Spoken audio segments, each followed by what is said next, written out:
Good morning, everybody. As we come to live, spur coffee, cup of coffee here. Mm, yum, my slithering cup. Still haven't used my Voodoo Donuts mug, which I should. Has a big hole right in the middle. It's kind of cool. Um, I never fully replaced my favorite mug that I used every morning because it broke, and now I need a new one. And I haven't found one yet, but maybe when the farmers market opens. We have a bunch of potters there, and so I'll just buy myself a new one. Okay, coffee tastes good today. Um, Talking about abundance. Okay. Um, and I'm not sure that this is popular with the people in Spirit and Coffee, but I'm going to talk about abundance anyway because it's really important. Once we understand the abundance and how to tap into abundance, then we can start to really sort of construct our life in a way that works for us completely. So we get so close to our authentic self that it doesn't feel like work, right? We have been for our entire life. Good morning. I don't know who that is. Say good morning, please. Um, especially in the US, we have lived our entire life with the thought process of 9 to 5, right? The industrial era came and, everything changed, right? The Ford models, what they called it, because of the manufacturing and stuff like that. And so it was like work 9 to 5, have weekends off, and that's the model. And people feel like, oh, that's the way I have to live, only because they're not 100% sure how to construct their life differently. And this is for the majority of individuals. Um, and so for me, because I've constructed my life in a way that says, no, this is closer to who I am as an individual. Not to say that, right, that if shit hit the fan and I had to go back to a 9 to 5 job to survive, I would do it, right? There's nothing wrong with it. It's just that we have the capabilities and opportunities to create and construct our life using the principles of abundance, understanding that we are the abundance, understanding that we can co-create and sort of construct our life in a way that's different. Now it takes effort, right? It takes time and effort. Tai Chi, time and effort. It's funny. Um, no, Kung Fu, sorry. Time and effort, Kung Fu.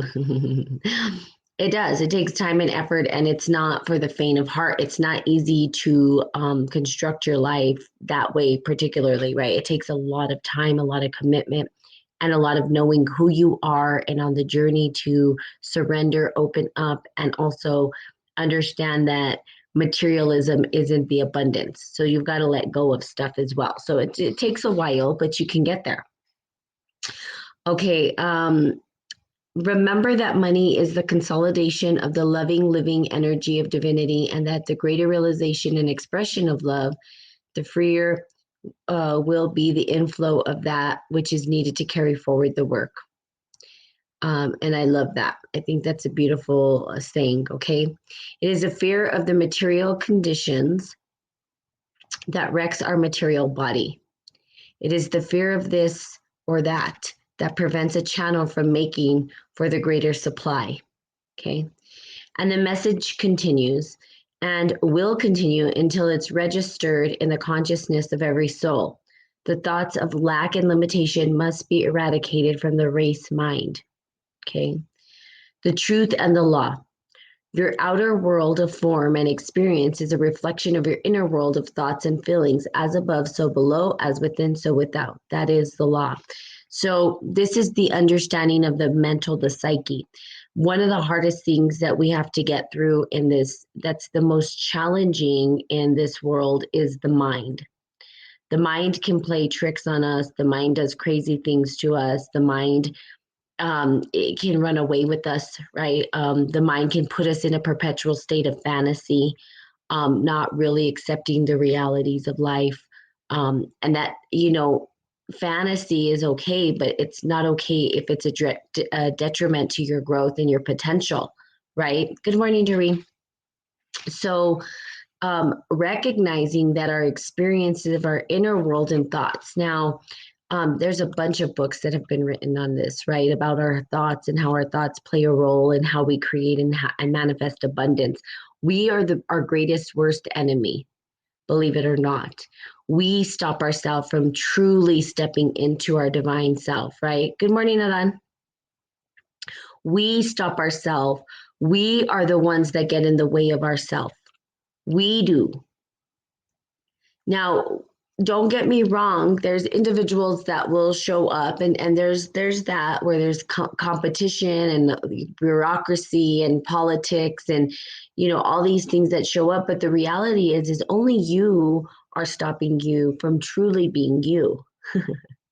Only you are stopping you from truly being you. So think about that for a second. Only you are stopping you from being truly you. And we'll say, well, I don't know if that's true. Well, here's the deal. So here's an example. You're at work, you're in a meeting, and you guys are exploring a new project. And people are talking about what their opinions are, what they think, and you're holding in what you think is good, right? And they've talked about these scenarios before. I'm sure you've heard them. And then somebody says something, you're like, damn, that's what I was going to say. And it's a great idea. But you were too afraid to open your mouth and say it. Okay, you stood in the way of yourself. Nobody else but you. Good morning, Poetic. You stood in the way of your potential. And that's what ends up happening. We stand in the way of our greatest potential. We do. So when we do this, right, we hinder our progression and growth process. It's scary to grow. It doesn't feel good, right? So think about a body.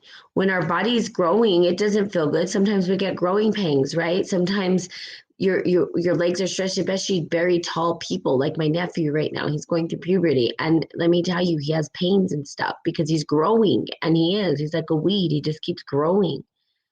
And it's not comfortable. So in order to grow, we have to get into the uncomfortable. We have to be able to wear that uncomfortable, right? We have to get comfortable with being uncomfortable. The uncomfortable is the growth potential that we have within us. It allows us to sprout like a weed or flower, whatever you want to call it.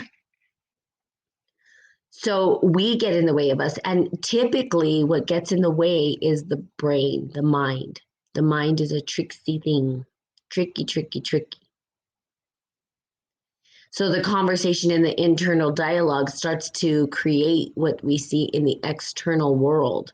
If we think we're not enough, if we think we're not worthy, that is what's going to show up within our space. We won't even recognize when somebody's giving us abundance because we don't think we're worthy of it.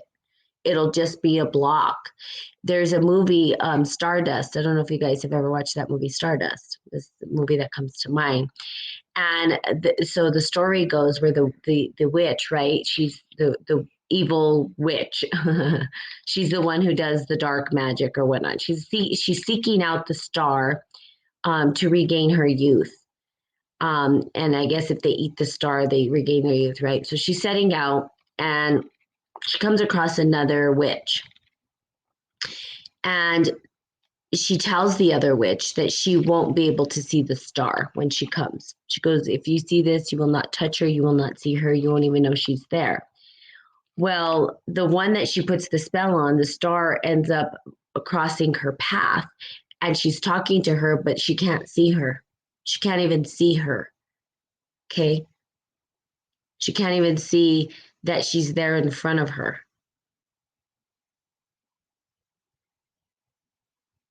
Now, that's a little crazy way to explain it because the potential for her would be to eat her to gain her youth again, right? Which is very grotesque and not really cool. But again, she couldn't see it, right? She couldn't even view it. And that's what happens to us. We can't see things when we're in that state of mind. We don't even see the blessings coming to us. We can't even recognize it. Our mind will play that trick on us. It'll be right in front of our face and we won't even know it.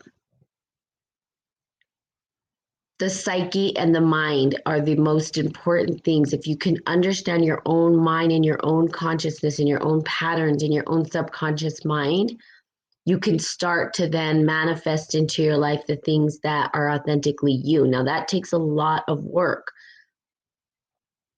This is just like another way of explaining what is done or how it is done. It's through the thought process and our patterns and recognizing the patterns that exist within us.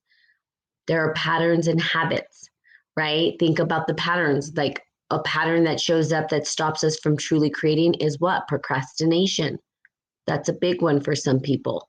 They procrastinate. I procrastinate, right? As humans, we procrastinate. We get in the way of our own self.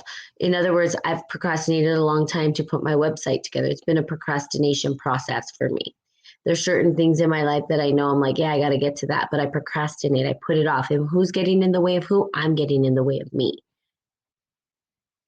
So our thought process and our mind, we get in the way of ourselves. Why? Ask yourself, what? Why am I getting in the way of myself? Why am I stopping myself from truly living into my full potential? What is stopping me? What are the thought patterns behind it? If I said I was going to do this project, what are the thought patterns that are stopping me from actually doing it?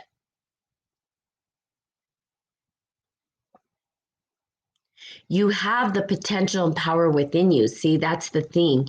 And it's funny because I watched this video, and the video was about this guy, Kumar. I don't know if you guys have seen it. My sister made me watch it, right? And I was like, good morning, Betty. Cheers, salud. You guys could watch it, but it was at first I was like, I don't want to watch it. This guy's lying and saying he's a guru. Well, here's the deal. I know I've talked about this several times, right?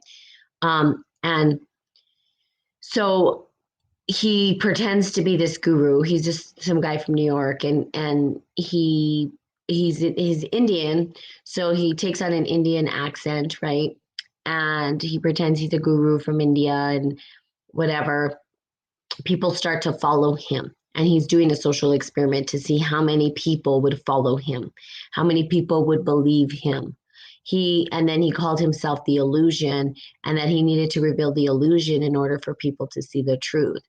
What I liked about the movie, or like this thing, is that at the end of the day, right, it's about your internal self. You are your own guru. And I've talked about this several times before. You guys have the power within you, right? It's not, people will look to other people. Well, yeah, we look to other people for guidance, sure. And we look to other people to support us and all that. But you have the answers within you. And in order to understand that, to get there, it's to recognize your own internal psyche, your own mind.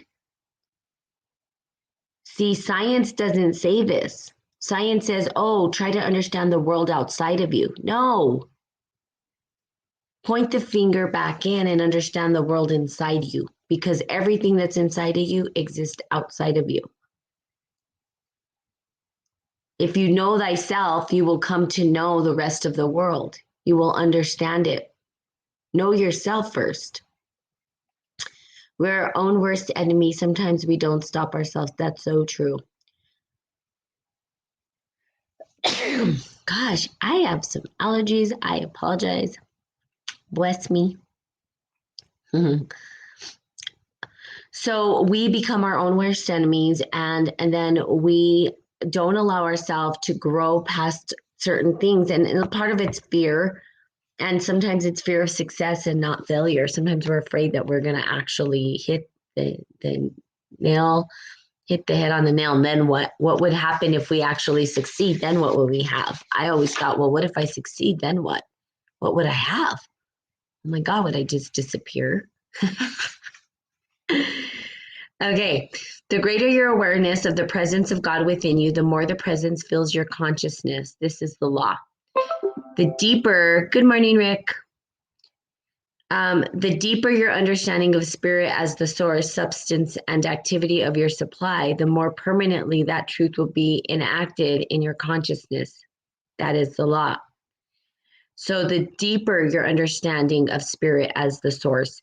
So understanding that your spirit, bless you as well, Rick, your spirit is the source of all abundance.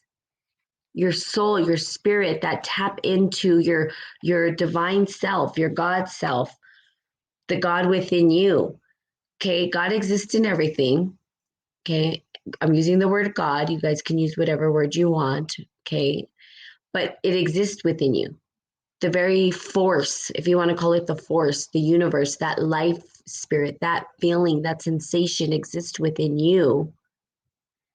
And it exists within everything. And as we recognize that it exists within us, when we tap into it, when we start to realize it, when we start to open our hearts up to it and recognize that that is the abundance, that we are the abundance, and that's where it is, that's the source of all abundance, then we can start to manifest. And manifest what? Okay, again, it's getting clear, right, about what it is you want to create. What legacy are you leaving behind? What is your divine legacy? Do you know? Has anybody ever asked you? I'm asking you, what is your divine legacy? What is it that you choose to leave behind? Okay. If you disappeared, how would they talk about you? What would they say? What is it? What mark are you leaving on the world with your family? It doesn't have to be something huge, right? It could be, well, I'm going to leave love and compassion for my family and teach them about love and compassion and empathy. That's the legacy I'm going to leave, and they'll pass it down to their children. Maybe I'm passing down community and connection with my family, where we gather around the table and we put our phones away and we talk and we remember the old ways of doing things, which is to connect face to face and really truly care about what people are doing in their life. Maybe that's it. Doesn't have to be this huge thing, right? But do you know your legacy? And if you don't, why not? See, legacy to some people means money. Oh, my legacy is going to be, I'm going to leave behind all this property and all this stuff and these resources, and that's beautiful. There's nothing wrong with that.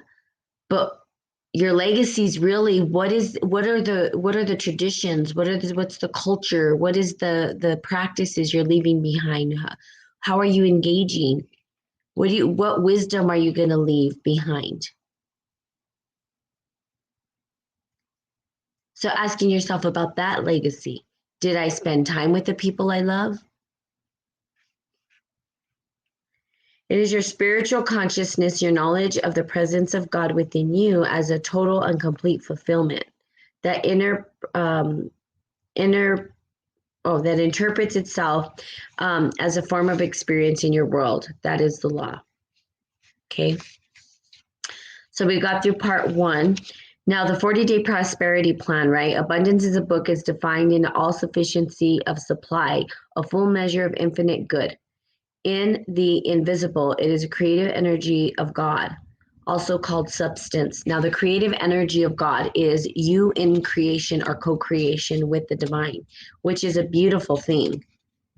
If you could co-create, right, with God, what would that look like? We are doing it all the time. We're doing it all the time. I'm learning to co-create by writing, of course. I co-create through doing this, right? Spirit and coffee. I co-create in different ways. I've tried to paint, which I'm not a painter, but I did it anyway. I tried it and I put it together. So co-creation is that creative substance, that abundance, right? Betty, you crochet, which is awesome. You cook, right? That's us co-creating. That's taking something and turning it into something else. That's co-creation. It's almost like the magic. It's like it starts off as a piece of yarn or a spool of yarn, and you end up creating something out of it. A hat, some gloves, right? That's alchemy. So that is the process of alchemy. It's saying I'm going to turn this thing and mold it into something different. Now the substance was already there. The tools were there. But the tools have no meaning unless we're utilizing the tools to create something. See, the information is there conceptually for people. This information is there. Obviously, I'm doing Spirit and Coffee. There's billions of other people putting out information about this. And that's fine. People can conceptually think about it. We can think about it from a conceptual standpoint. We could say, well, I'm just going to ponder this. And I know a lot of stuff and I can regurgitate it and spew it up, but can you live it? That's the difference. Can you experience it? Can you allow yourself to go through the process of it? That's a whole different story. See, talking about it's one thing, but living it's another. Not the same. It's not the same. Once you experience something, right, it's ingrained within you. It doesn't go anywhere. It stays there.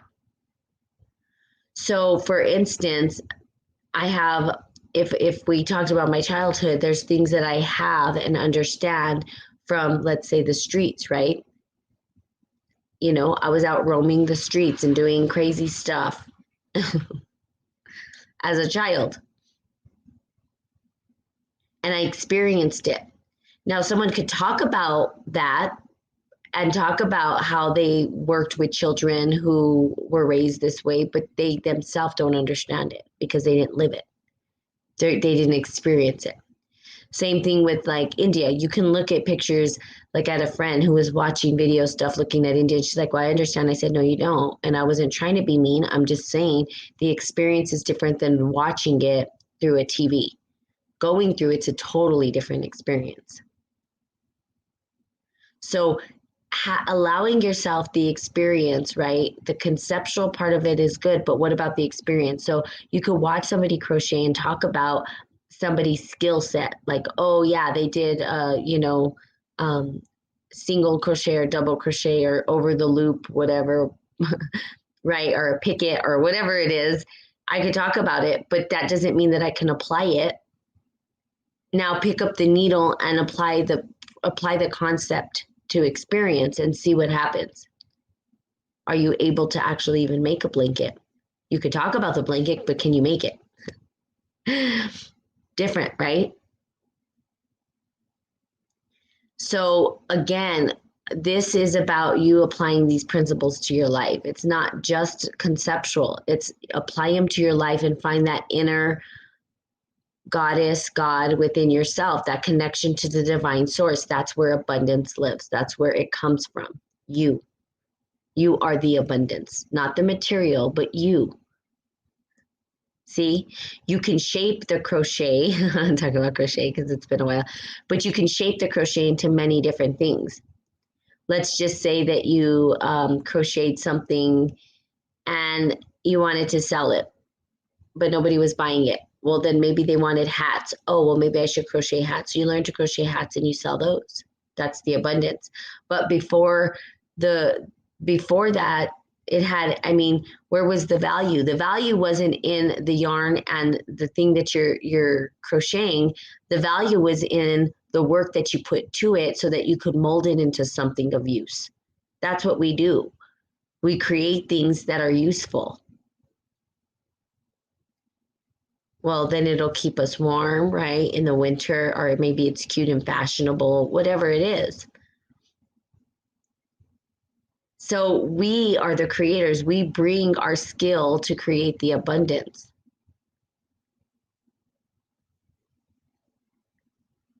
Once we tap into that and to our divine purpose and understanding the skill sets that we have, now we're able to what? Bring it to the world, and then the world gets to see it. And when the world gets to see it, we're like, yeah, I'm sharing my gifts with you, and here you go. There you go. And before you know it, it just keeps flowing. And the abundance can show up, right? And Betty, you know this as well, in maybe not money, right? But maybe someone gives you a bunch of yarn. That's abundance. They're like, here, I know you love to crochet. Here's some yarn. Or here's the flour. I know that you love to bake. And so here's the flour and here's the ingredients. That's abundance. You didn't have to go buy it. It was given to you as a gift because people know you love it.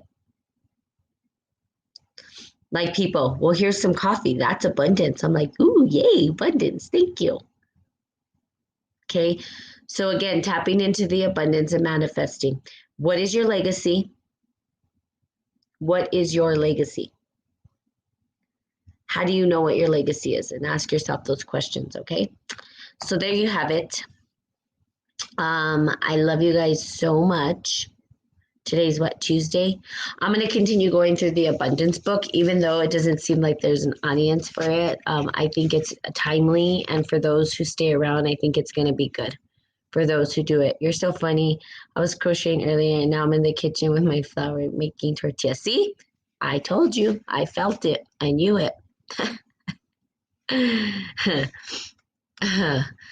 So I'm going to read these affirmations. And, you know, it's funny that it's weird because like some people, like nobody's showing up, right, to Spirit and Coffee, which is interesting because I'm talking about abundance, which tells me that maybe either God is saying, honey, this is for you and an audience of one or two, which is good. That's fine. Or it's telling me that individuals are not 100% ready to tap into the abundance, or three, they're afraid and they're living in lack and limitation, or four, I mean, it could be a lot of different things, of course. But I'm going to continue on abundance because I feel like it, because of this COVID and everything that's happened, that it's something that we can put back into the world, is to remind people that they have abundance within them, regardless of circumstance and conditions. Doesn't matter what's showing up. You have the abundance within you. And we need not worry about what's going to happen, because when we tap into that abundance, we're always taken care of. God will always show up for you. God will always be there to take care of you. That's really the message, right? Is that you're always going to be taken care of no matter what. And so if you're going through a hard time right now and feel like you don't have anything, you don't have enough, or things are not, you know, you do. And just say thank you and be blessed for what you have right now, because you're taken care of. Okay. So it's God is lavish, unfailing abundance, the rich, omnipresent substance of the universe. This all-providing source of infinite prosperity is individualized as me, the reality of me. I lift my mind and heart to be aware, to understand, and to know that the divine presence I am is the source and substance of all my good. I am conscious of the inner presence as my lavish abundance. I am conscious of the constant activity of this mind of infinite prosperity. Therefore, my consciousness is filled with the light of truth. Through my consciousness of my God self, the Christ within, as my source, I'm drawn into my mind and filling nature, the very substance of spirit. This substance is my supply. Thus, my consciousness of the presence of God within me is my supply. The last one. Money is not my supply. No person, place, or condition is my supply. My awareness, understanding, and knowledge of the all-providing activity of the divine mind within me is my supply. My consciousness of this truth is unlimited. Therefore, my supply is unlimited. Okay? Money is not my supply. No person, place, or condition is my supply. My awareness, understanding, and knowledge of this all-providing activity of divine mind within me is my supply. My consciousness of this truth is unlimited. Therefore, my supply is unlimited. Okay? You have unlimited potential, basically. And you just need to tap into it. Okay? And so thank you, Betty, for allowing me to use your crochet, which I love, and your baking. See? You're making tortillas. Salute to you. Awesome. All right. So there you have it. Have an amazing day. I love you guys so much. And of course, I will be on here tomorrow, and we're going to continue on abundance. I'm going to continue on this abundance journey. Hopefully, we could do maybe a meditation. I was going to see if someone would lead it, but I don't have anybody showing up. So who knows? Maybe nobody's going to lead it. Maybe I'll just lead it, and maybe no one will show up, and it'll just be me, and that's fine. God's like, honey, this is for you. Thank you, God. Appreciate it. All right. So I love you guys. Have the most wonderful, fantastic day ever. And of course, I will be seeing you tomorrow. Bye-bye.